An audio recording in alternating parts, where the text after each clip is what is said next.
estamos hoje aqui com o Negro, um convidado muito especial, que eu tenho a honra de conhecer já há alguns meses, de acompanhar o trabalho que ele faz. Ele é comunicólogo, ele é poeta e ele é escritor.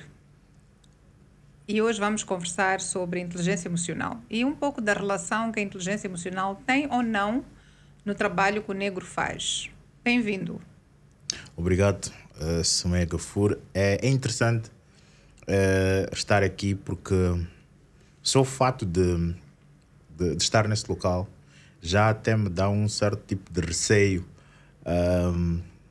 de pensar o que é que eu vou dizer, o que é que eu vou dizer, ou o que é que eu vou responder, porque a arte é um pouco sem regras, a arte é um pouco muito próxima de nós, é muito nós e não pelos outros. Então, quando as pessoas assistem um programa como este, querem ouvir uma dica ou algo que seja para as outras pessoas. Mas a arte é muito introspectiva, ainda que seja consumida pelos outros, mas é muito sobre nós. Então eu estou um pouco assim apreensivo para o que poderemos conversar nos próximos minutos.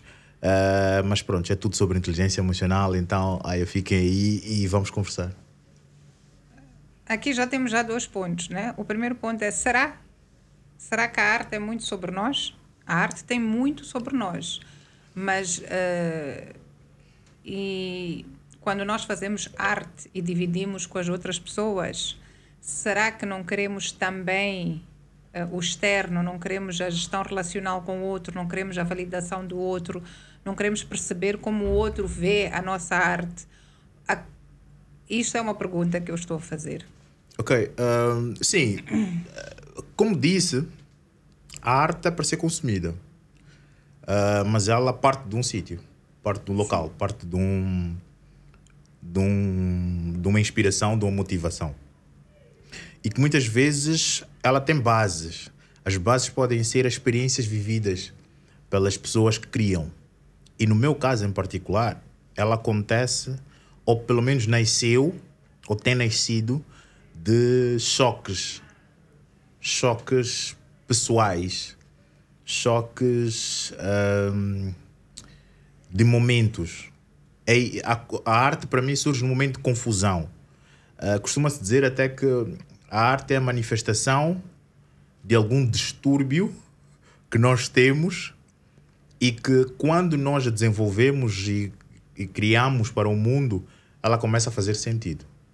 Então, para mim, sim, eu acho que a arte continua sendo muito nosso, mas obviamente que nós temos que partilhá-la para que as pessoas consumam, né? Obviamente. Então podemos concordar que a arte tem dois momentos. Tem um momento sim, em que é teu e tem um momento que é com os outros. Com os outros, pois. Ok, já aí vemos uma relação muito direta com a inteligência emocional. Sem dúvidas. Sim, se formos a partir do princípio que nós, na verdade, aprendemos a ter inteligência emocional, que é para relacionarmos com os outros, né? Então exatamente. Faz sentido. A definição que eu mais me identifico de inteligência emocional é do Daniel Goleman, não é minha, em que ele traz dois momentos. Traz um momento que é que é a tua relação contigo.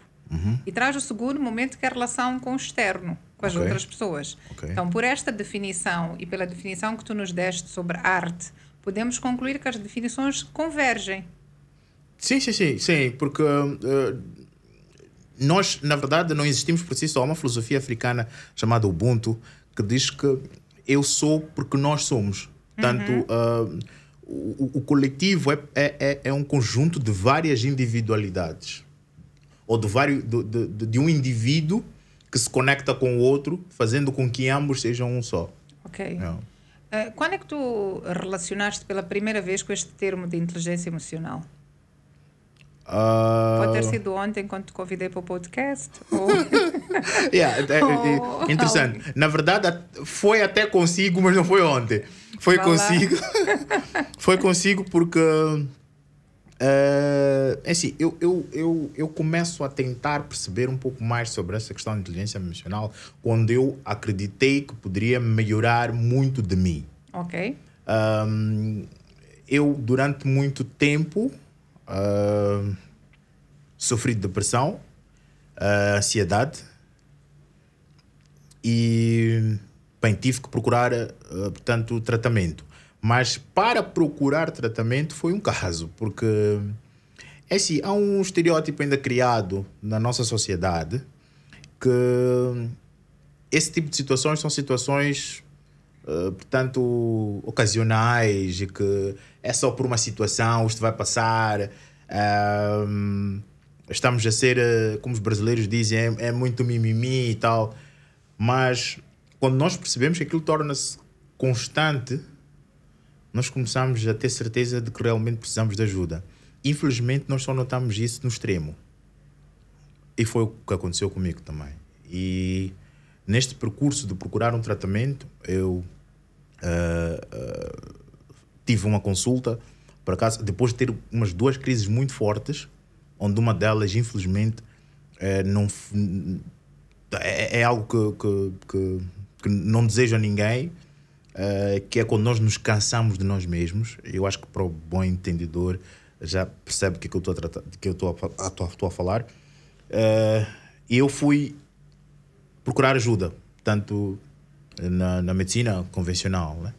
Eu tive ajuda de alguém que desde já eu quero mandar um abraço se ela estiver a ver, a doutora Aricel, a psiquiatra.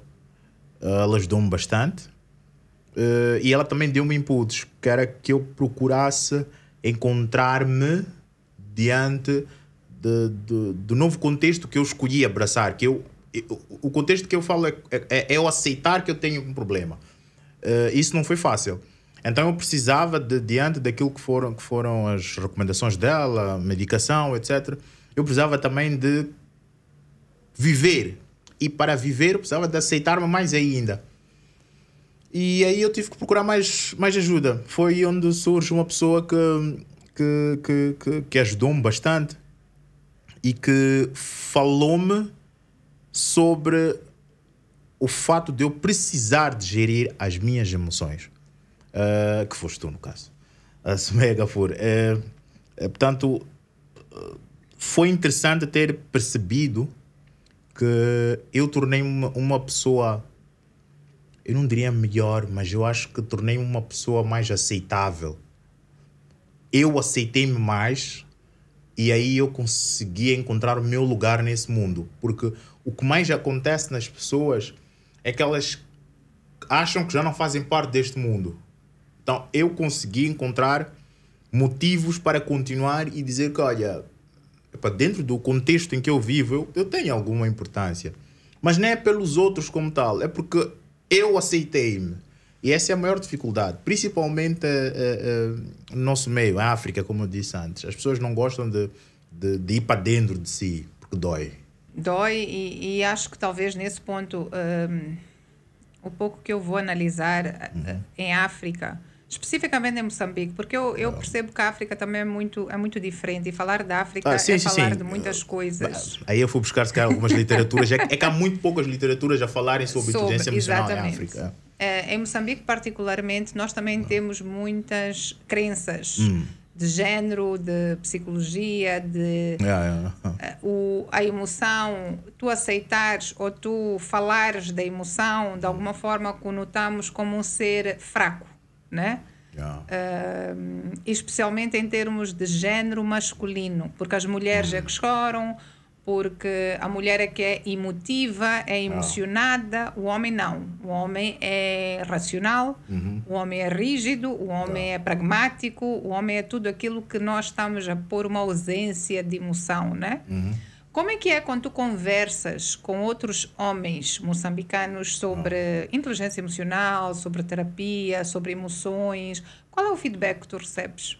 Primeiro, deixa-me dizer, ser franco aqui, direto. Os homens mentem muito. As mulheres também. Não, mas os homens mentem mais. Os homens mentem mais exatamente por causa da questão da interpretação de fraqueza. Quando estamos a falar especificamente de emoções. De emoções, okay. Mas isto é uma capa. É uma capa de proteção, inclusive, pelo menos é o pensamento que eu consegui interpretar, para proteger-se a si e aos seus. Porque na ideia do homem, a ideia, a concepção do homem moçambicano é de que, portanto, ele tem de conseguir prover, não interessa o quê, mas é aquilo que a família necessitar, e que o necessitar é relativo. Aliás, nem o necessitar relativo, é que às vezes tu achas que necessitas de uma coisa, na verdade não precisas daquela coisa. Então tudo isso está num leque de coisas que tu tens que prover como homem, segundo o conceito social que nós temos.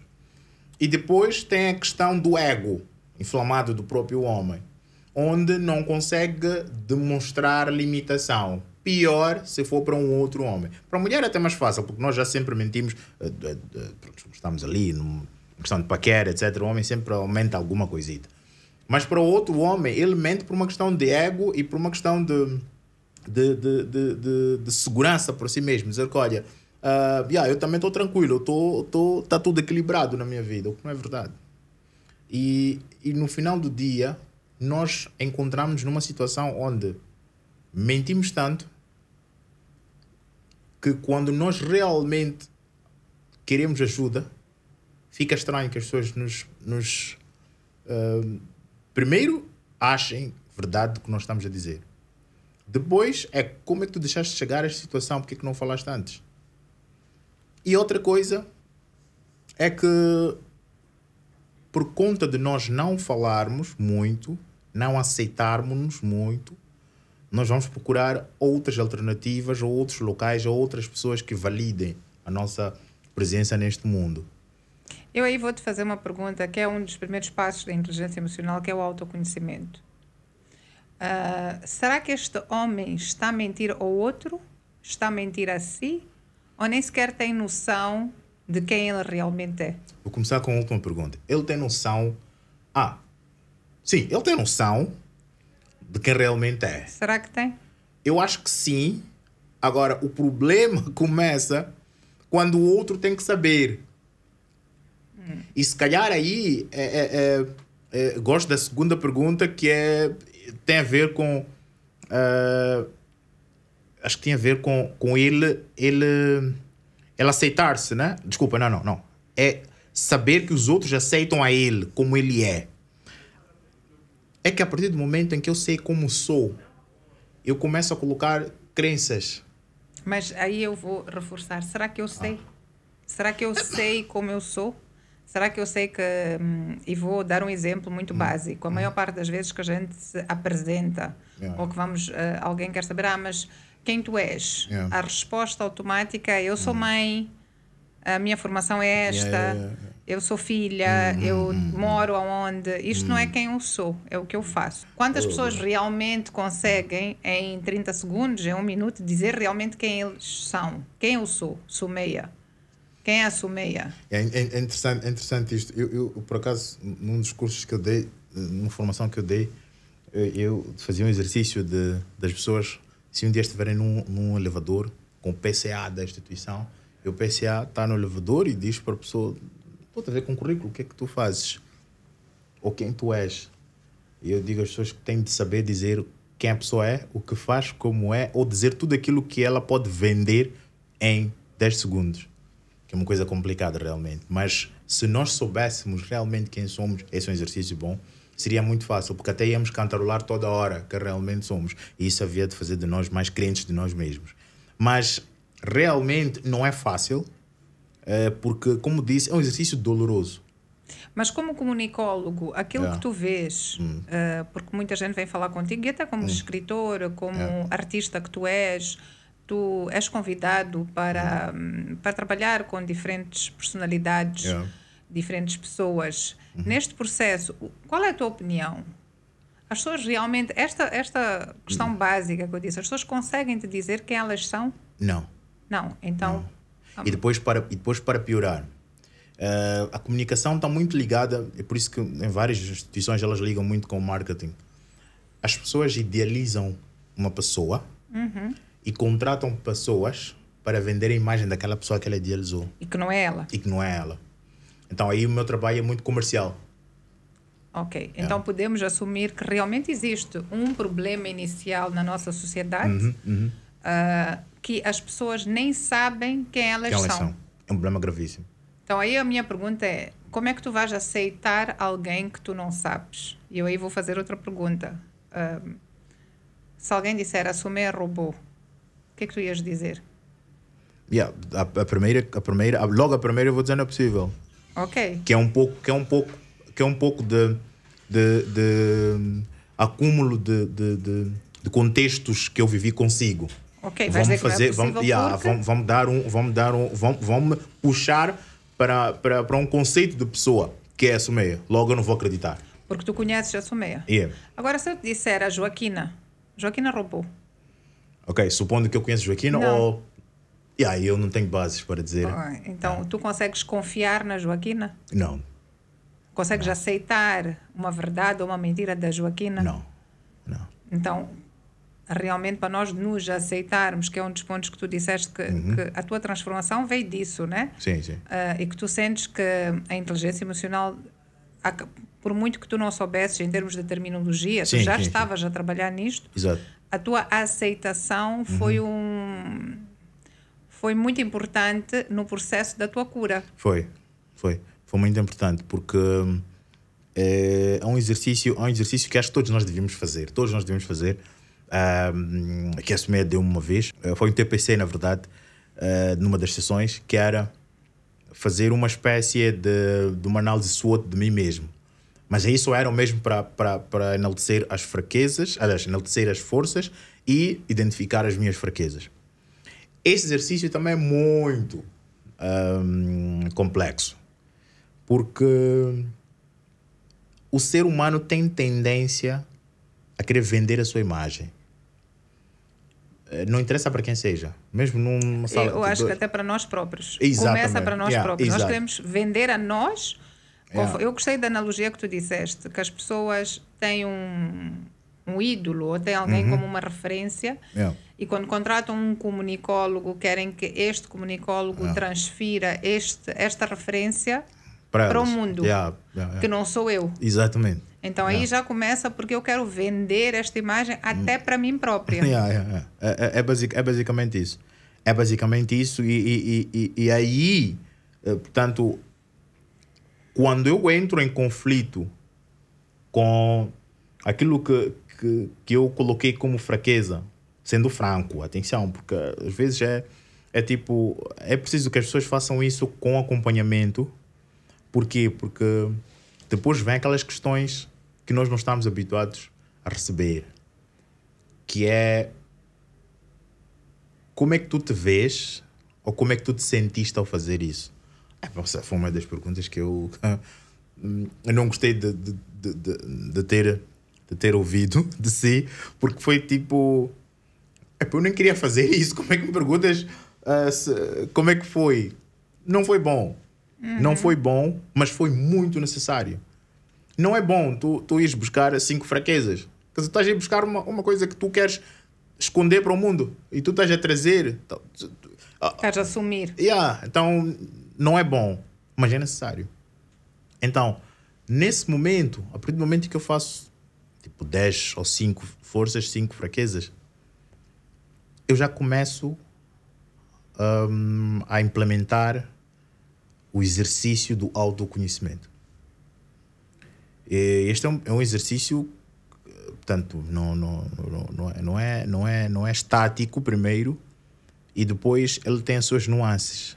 Porque tu pensas que já te conheces porque fizeste um exercício de 5 minutos ou de 10 minutos.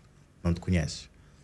Porque as tuas fraquezas, elas podem aumentar, podem reduzir, podem se transformar num só dia.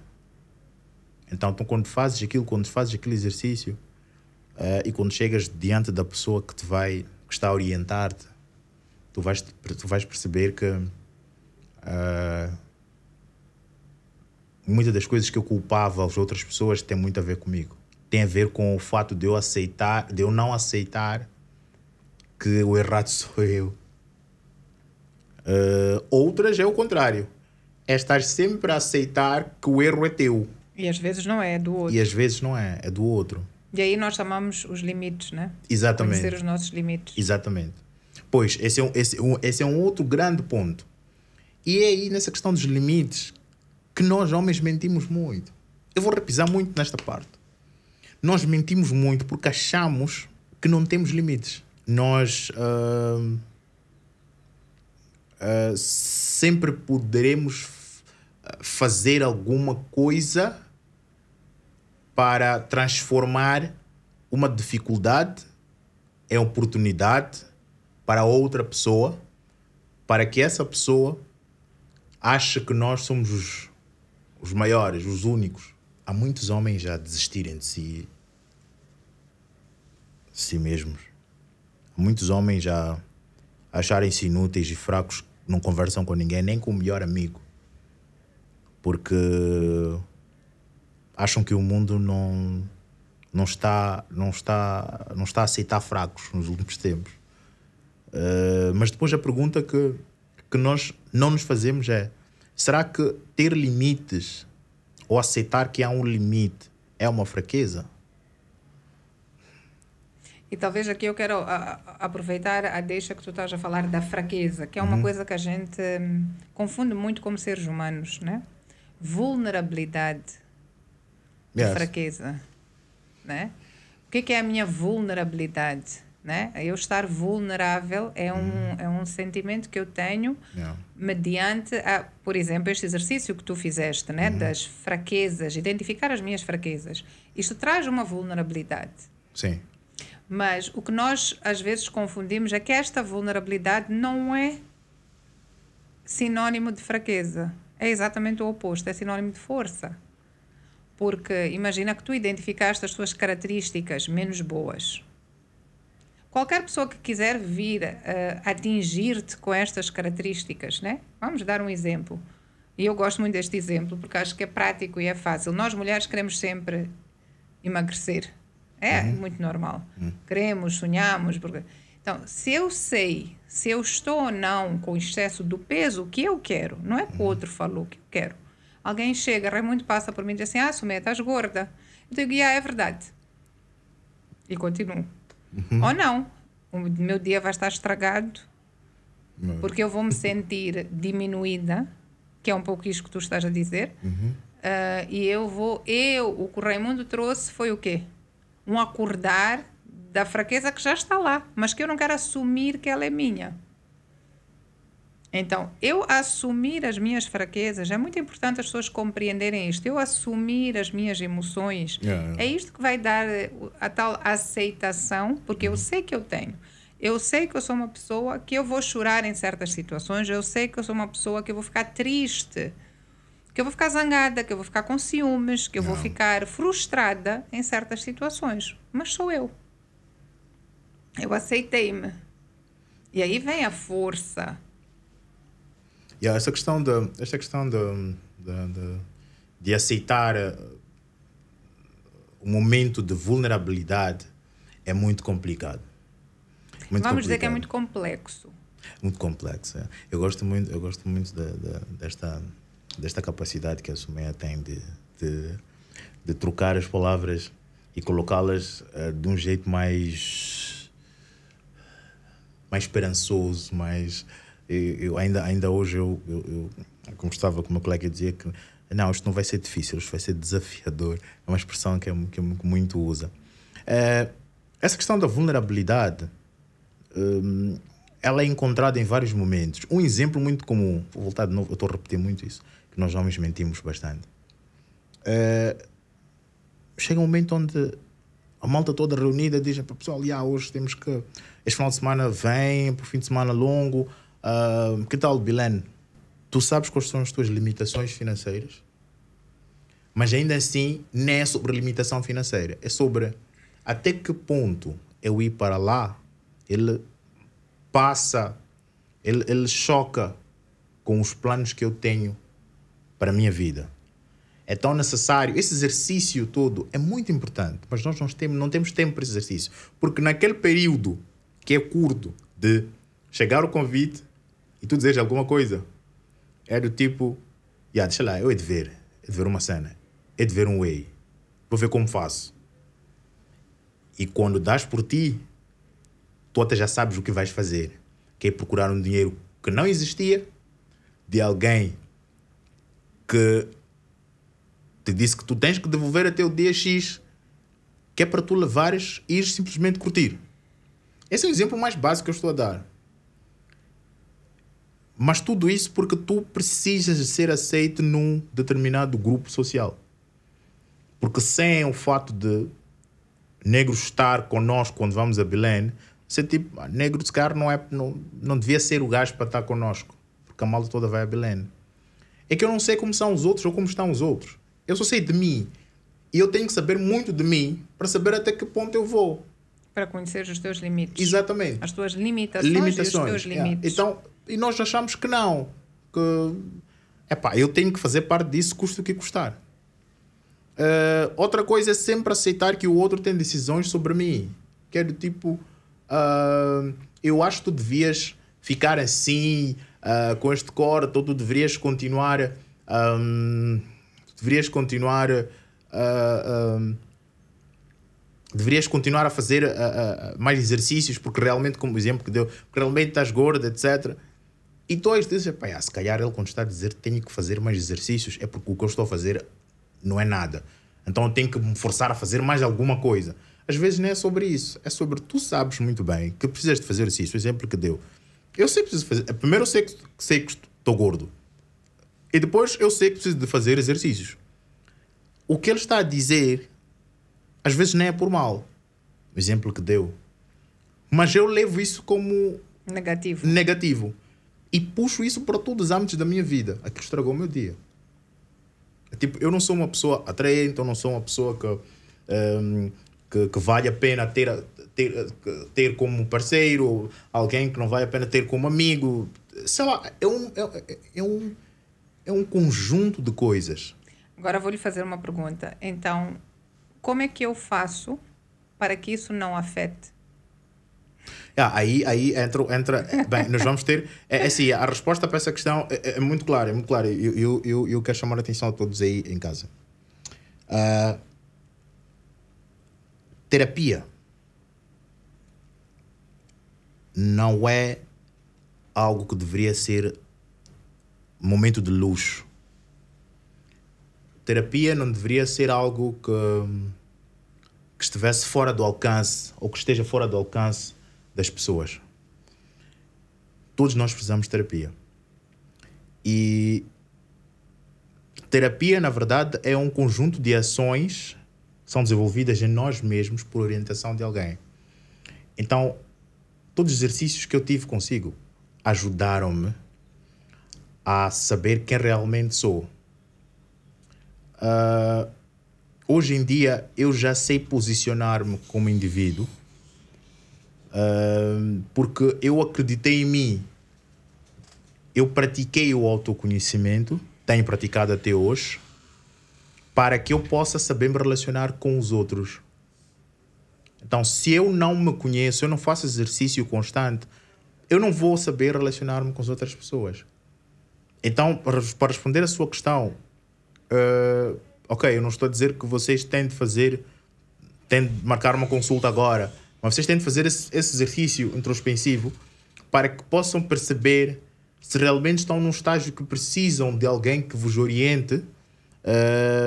E falando nisso, desde já eu aconselho a seguirem a página de Soumeia Gafour para poderem aprender um pouco mais sobre como gerir as suas próprias emoções ou, se calhar, como ultrapassar algumas dificuldades pessoais. E isso é prática, Soumeia. Não é... Isso não vai ser de um dia para o outro. Isso é muita prática, mas a primeira das primeiras coisas que tem que ser feita é tu assumires que realmente estás a precisar de te conhecer. Porque nós achamos que nós não precisamos porque achamos que já nos conhecemos. Então, exatamente. Aí concordamos. E só para deixar claro para as pessoas que estão a ouvir-nos, este autoconhecimento não termina. Ele inicia, mas ele não vai terminar porque nós nunca acabamos de nos conhecer. Conforme disse o Negro, nós mudamos as nossas fraquezas, as nossas forças, as nossas emoções, a forma como nós processamos o nosso pensamento, o nosso cognitivo, tudo isto vai se transformar, porque nós somos seres vivos e estamos a transformar-nos dia após dia. Respondendo também à pergunta que eu fiz em género de provocação ao negro, até para quem está em casa, é muito bom que as pessoas façam terapia. Eu faço várias terapias, faço sempre, e digo que terapeuta, psicólogo, psiquiatra, esse mais ainda deve fazer terapias. Deve ir buscar alguém que confia, que gosta, da forma que quiser. E explicando um bocadinho o que acontece em termos de género masculino e feminino, as mulheres, porque sempre estiveram mais no ambiente de casa e sempre conversaram e sempre houve esta parte que a vulnerabilidade é feminina, faz parte de ser mulher, as emoções e tudo isto, as mulheres acabam por conversar mais sobre emoções. As mulheres desabafam. Uma amiga liga para outra, hoje não estou bem, hoje o meu dia está a correr mal, hoje aconteceu isto, hoje eu estou frustrada, hoje estou triste. Então, nós, género feminino, acabamos por conversar e trazer o mais comum em termos de emoções. Os homens não. Estamos a generalizar, claramente que vão haver pessoas que são diferentes, sim. Mas os homens, muitas vezes, quando conversam entre amigos, é sobre desporto, é sobre mulheres, é sobre política, é sobre assuntos. Dificilmente o homem conversa sobre ele. Dificilmente um homem olha para o seu amigo e diz: como tu estás hoje? Como tu te sentes? É muito difícil. Eu até vou te fazer essa pergunta. Quando é que foi a última vez que um amigo teu olhou e disse: negro, como é que tu te sentes hoje? Lembras-te? Não, por acaso até lembro-me, mas não foi há pouco tempo. Porque assim, como é que estás? É tranquilo, todos os dias nós fazemos por formalismo. Por formalismo. Mas aquele de chegar, a malta bater um papo, como é, e depois no meio da conversa, ou no meio de um silêncio, mas diga-me lá, pá, estás bem tu? Esta pergunta parece estar a abrir. A primeira pessoa está a dizer-te que, olha, está aqui um espaço seguro para conversarmos. Mas tu estás bem mesmo? Aí tu há duas reações que podes obter. Uma é... Esse gajo está a fazer-me essa pergunta porquê? O que o gajo ouviu? O que ouviu alguma cena? Outra é... Ele está realmente preocupado comigo. Então, mas mesmo que seja a primeira, quer dizer que não é uma pergunta normal. Exatamente. Logo, nós temos que começar a fazer um exercício rápido ali mesmo, onde a malta está. Tipo... Então não estás habituado a receber esta pergunta. E muitos homens não estão habituados a receber essa pergunta desse género. Sim. É cultural. É cultural. E nós vemos isso não só em Moçambique. Isto até é falado muito entre terapeutas, psicólogos. Sim. Isso, na verdade, não é muito... o género. Não é local, é mesmo género. Sim. E aí já é a diferença que tem com o género feminino, que é do tipo, a primeira discussão, um mal-estar, sabes... o meu vestido, sei lá, não caiu como deve ser, já está a ligar para alguém, o meu vestido, etc. Agora, nós...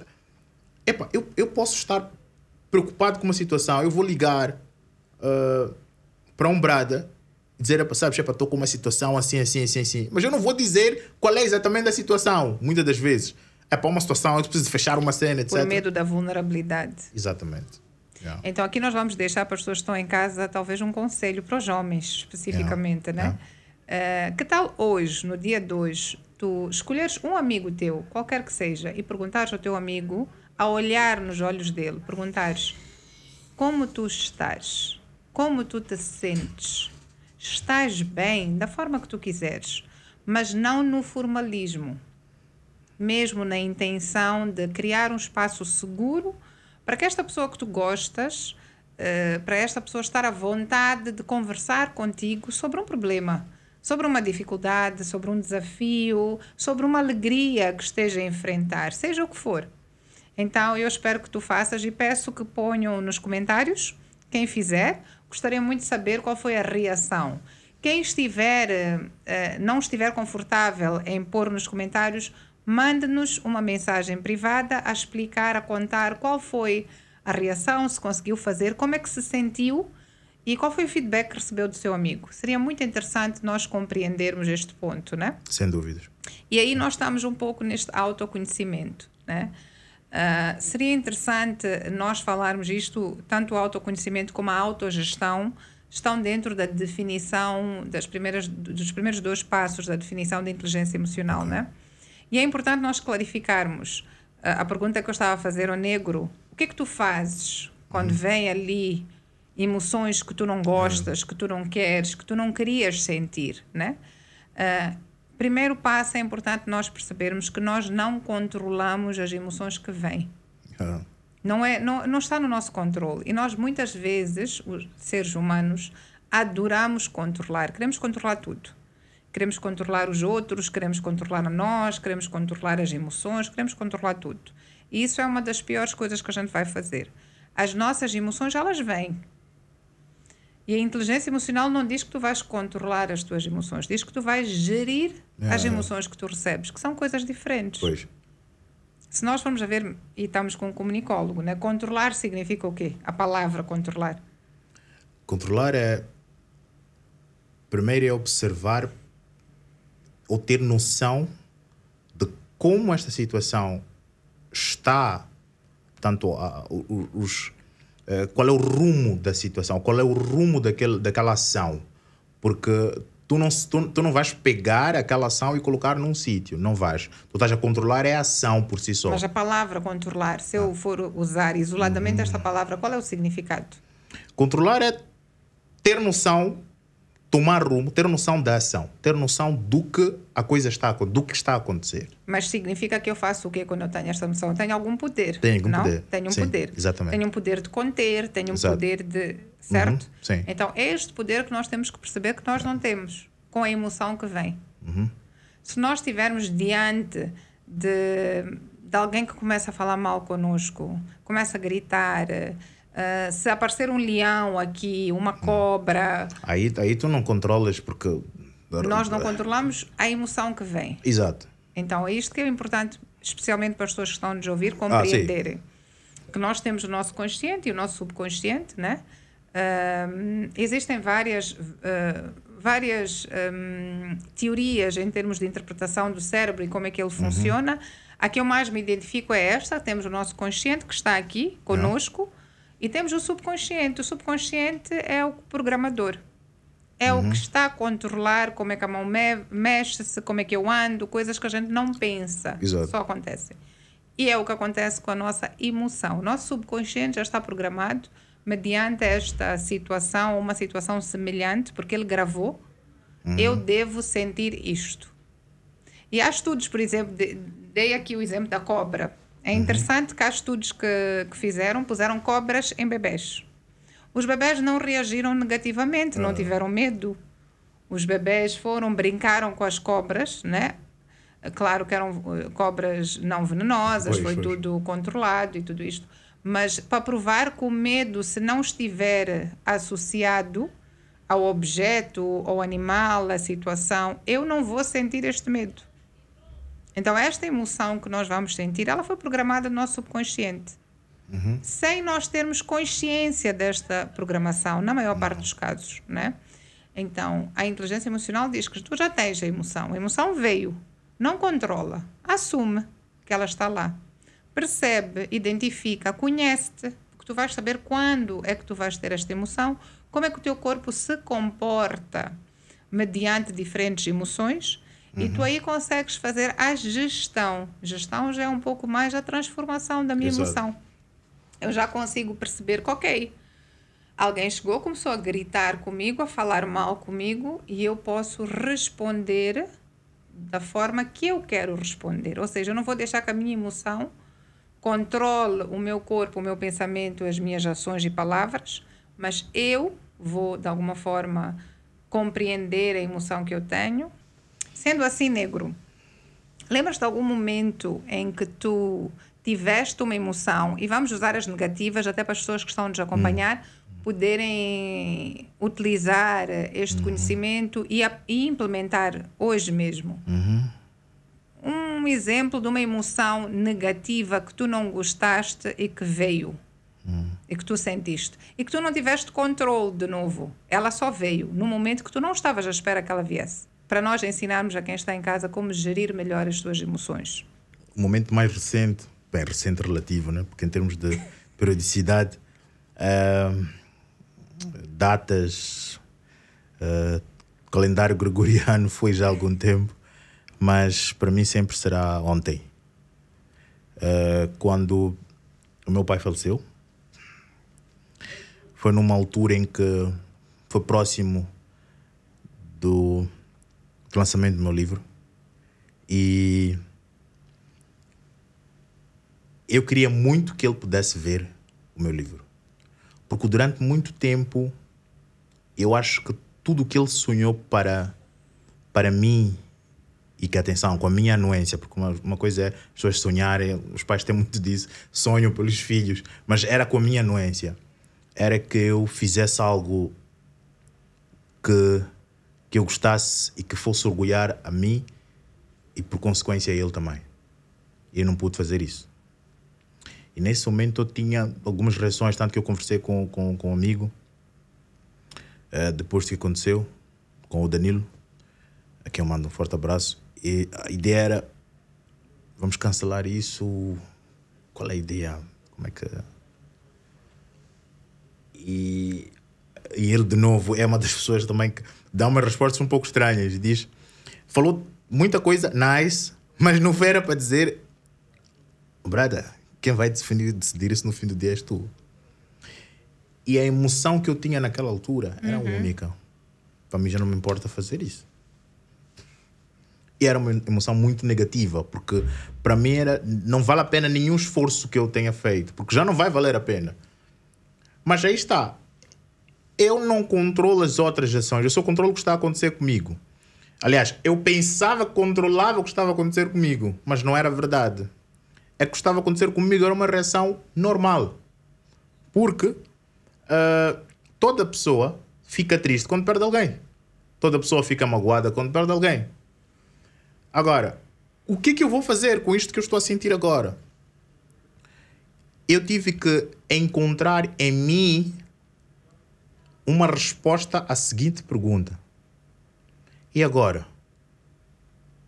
Tu vais deixar que te tornes um nada quando estás próximo de ser tudo que o teu pai sempre quis que tu fosses? Então a tua motivação foi o que é que o teu pai gostaria que tu fizesses? Exatamente.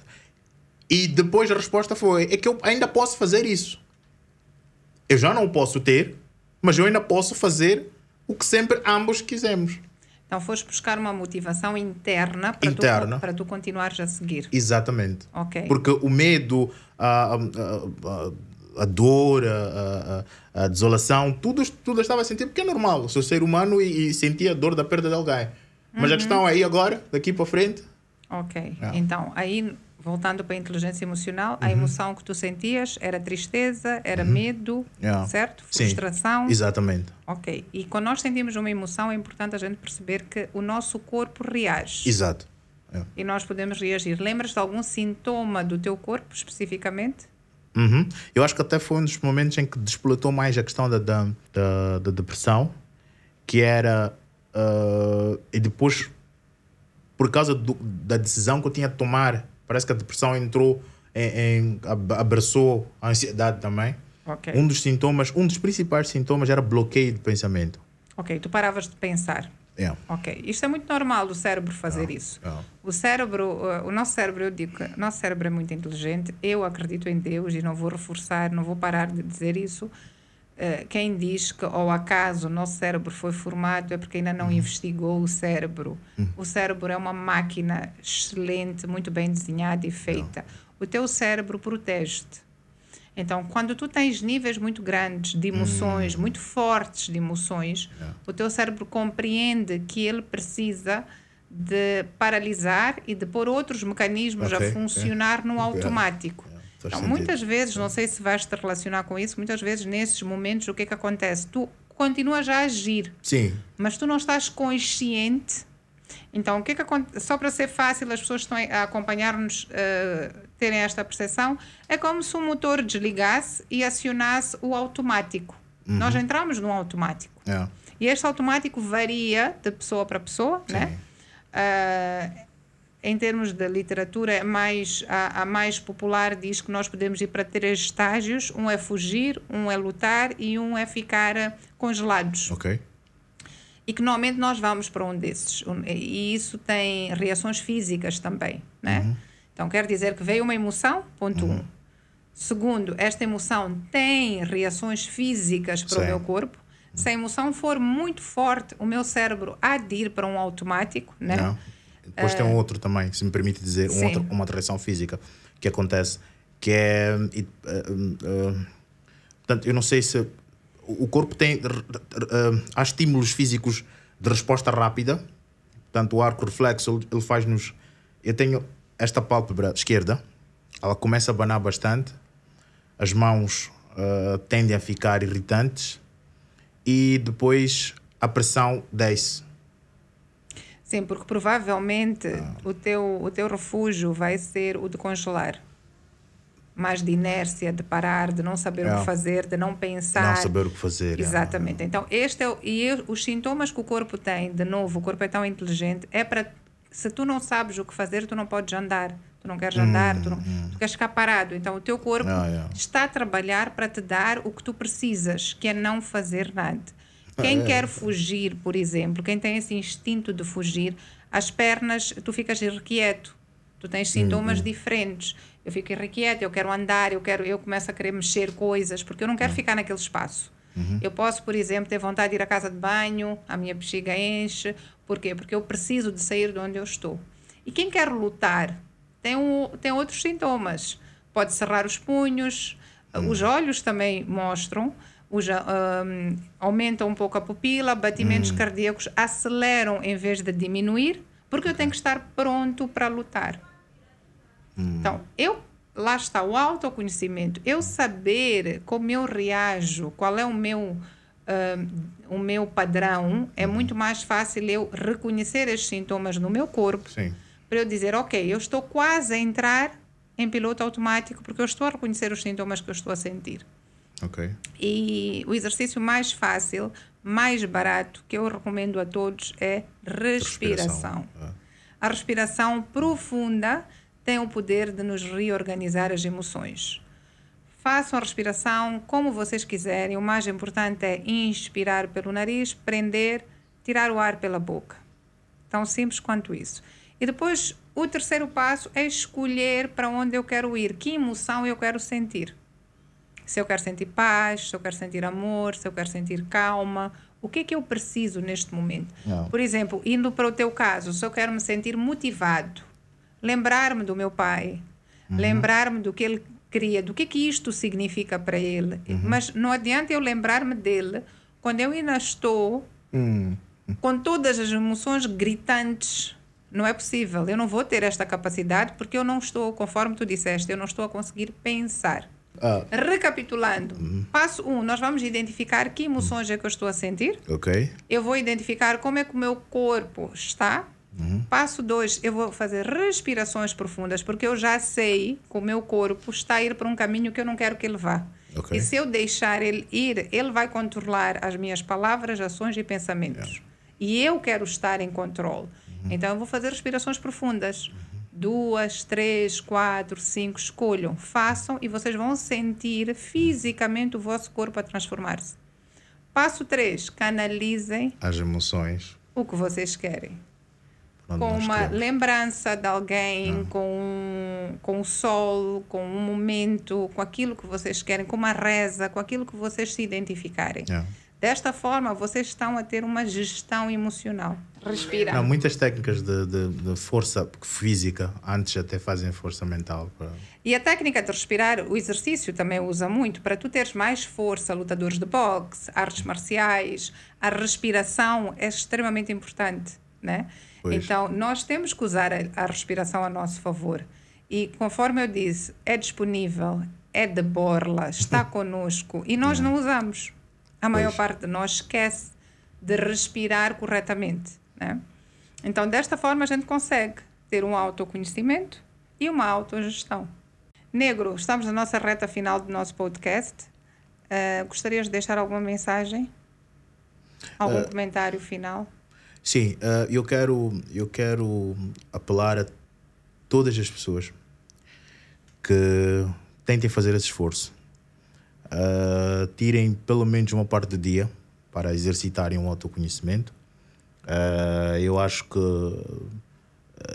vai valer a pena. Se não puderem fazer com um terapeuta, podem inclusive seguir a página da Sumé Gafur e vão lá encontrar algumas dicas de como fazer esse exercício.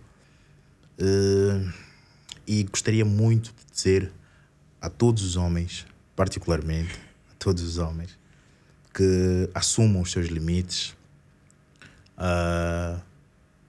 e saibam que todos nós temos uma oportunidade para nos tornarmos melhores, e o que somos é parte daquilo que o universo quis que nós fôssemos, e onde estamos temos o nosso valor. Portanto, não deixemos que as outras pessoas nos retirem esta paz do espírito. Obrigado. Muito obrigada por ter estado connosco, muito obrigada por esta conversa, por estes ensinamentos, por esta partilha, que tenho a certeza que não foi fácil de fazer, mas que foi de extrema importância, especialmente para os nossos ouvintes, especialmente para os homens que estão a ouvir-lhe. E eu gostaria mesmo, do fundo do coração, de agradecer, porque eu sei o quanto é difícil, desafiador e complexo falar de emoções e falar da nossa vulnerabilidade. Muito. Mas também sei o quanto isso nos torna cada dia mais fortes. Pois. Por isso tenho a certeza que o negro vai sair desta sessão ainda mais forte do que entrou. Confia. Muito obrigada. Nada por isso. E para vocês que estão em casa, não se esqueçam de fazer o exercício. Vão perguntar a um vosso amigo como se sente e nós vamos ficar à espera dos comentários privados embaixo deste vídeo, conforme vocês se sintam confortáveis. Obrigada.